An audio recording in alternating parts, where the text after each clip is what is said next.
Быйыл 2020 жылы Ұлы Отан соғысының жеңісіне 75 жыл толады. Осы соғыста КСРО мемлекетінен 27 миллион адам қаза болса, оның 410 мыңы қазақстандықтар. Ұлы Отан соғысындағы ерліктері үшін 11600 адамға Кеңес одағының батыр атағын берсе, олардың 497-сі қазақстандықтар екен. Ендеше соғыстың жеңісіне қосқан қазақстандықтардың үлесі зор. Жалпы, осы неміс басқыншыларының отанымызға төндірген үлкен алапатында әділетсіз соғысына қарсы күрескен ата-ағаларымыз бен ана-апаларымыздың ғасырдан ғасырға, ұрпақтан ұрпаққа үлгі болар, жыр болар, мәңгі есте сақталар ерліктері ешқашанда ұмытылмайды.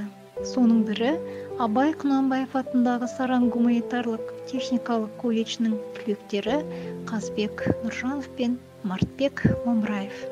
Сәлеметсіздер ме? Мен Ермек Фариза, Абай Құнанбаев атындағы Саран гуманитарлық техникалық колледжінің 3-ші курс студенті. Сіздерге өзіміздің түлегіміз, Кеңес одағы батырының иегері Мартбек Мамраев туралы айтып бермекпін. Мартбек Мамраев Қарқаралы ауданының 1-ші Май ауылында 1908 жылы дүниеге келген. Соғысқа дейін Мартбек Қарағандыға келіп, шахтада жұмыс істеді.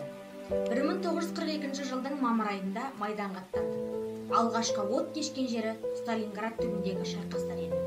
Сол жерде жараланып, 1943 жылдың қыркүйегіне дейін әскери госпитальда емделді. Қайтадан қатарға қосылып, 12-ші гвардиялық атқыштар дивизиясының қатарына өткізді. Днепр өзені үшін ұрыста көрсеткен жанқиярлық ерлігі үшін гвардия аға сержанты 61-ші армияның 12-ші гвардия атқыштар дивизиясының 32-ші гвардиялық атқыштар полкінің пулемет расчетының командирі болып тағайындалды. Мартбек Мамраевқа КСРО-ның жарлығымен Кеңес одағы батырының атағы және 1-ші дәрежелі отан соғысы орденімен, медальдармен марапатталды. Құрметті жерлестер, құрметті студенттер, өзіміздің батырларды, түлектерді бағалаймын. Ұлы жеңіс күні құтты болсын.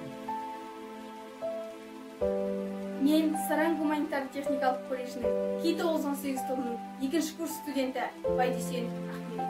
Бүгін мен сіздерге Мәншік Жиенқалиқызы туралы тілек айтпақпын. Бейбіт болашақты орнату үшін тәуекелге бел буған Мәншік Мәмет. Ол 1922 жылы Орал облысы Ордан ауданында дүниеге келді. Ата-анасынан ерте айырылған жас қыз жастық шағында. 1942 жылы тамыз айында Қызыл армия қатарына қосылды. Отанын артқа тастап, ерлермен қатарласып жауға шығды. Бар арманы жеңіске жетті. 1943 жылы тамыз айында Невель қаласын босату үшін соғысты. Сол күні Мәншік дамылсыз оқ атып үйренді. Сол күні Мәншікке атқан оғы ажал оғы болды. Үрімдей қыздың өмірі кірді. Ерлік пен батылдық, қайсарлық пен өжеттілік үшін осындай батыр әпкелеріміздің рухына бас иеміз. Сәлеметсіздер ме, құрметті қазақ халқы.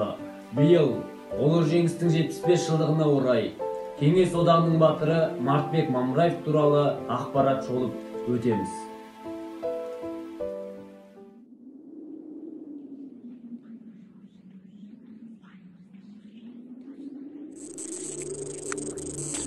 Мартбек Мамраев 1908-1989 жылдар аралығында өмір сүрген гвардия аға сержант, Кеңес одағының батыры.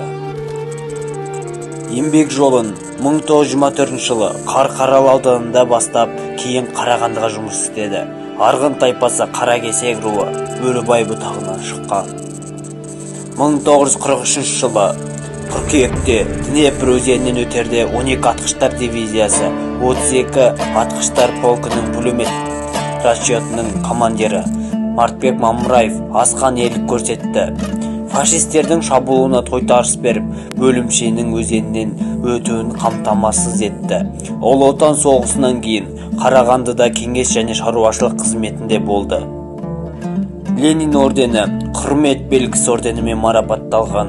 Қарағанды қаласының құрметті азаматы 1971 жылы және Химия металлургия институтының әкімшілік үйінде Мартбек Мамраев виспе орындалған. Және де Киров көмір тресі номер 3-5 шахтасында партия жұмысын ұйымдастырушы болып қызмет атқарады. 1934-1938 жылдары электрослесарь, механик, 1938-1940 жылдары Горбачев атындағы номер 8 және 9 шахта кәсіподақ комитетінің председателі болып жұмыс атқарады.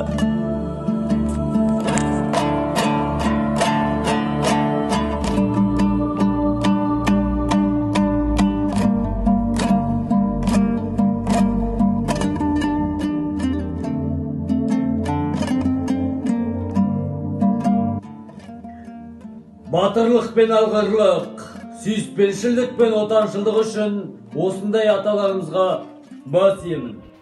Қазбек Бейсенұлы Нұржанов, Қарағанды облысы Ақтоғай ауданы Ақтоғай ауылында 1919 жылы дүниеге келген.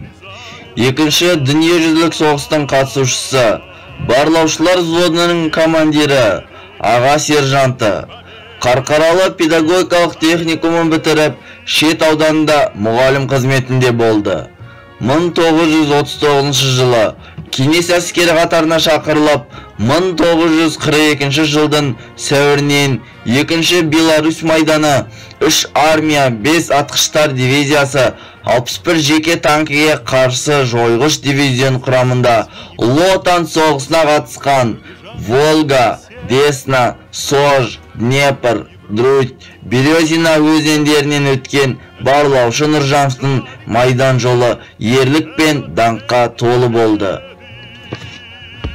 Абай Құнанбаев атындағы Саран гуманитарлы техникалық колледжінің Жеңіс дебат клубы сіздерді Ұлы Отан соғысының 75 жылдығымен шын жүректен құттықтайды.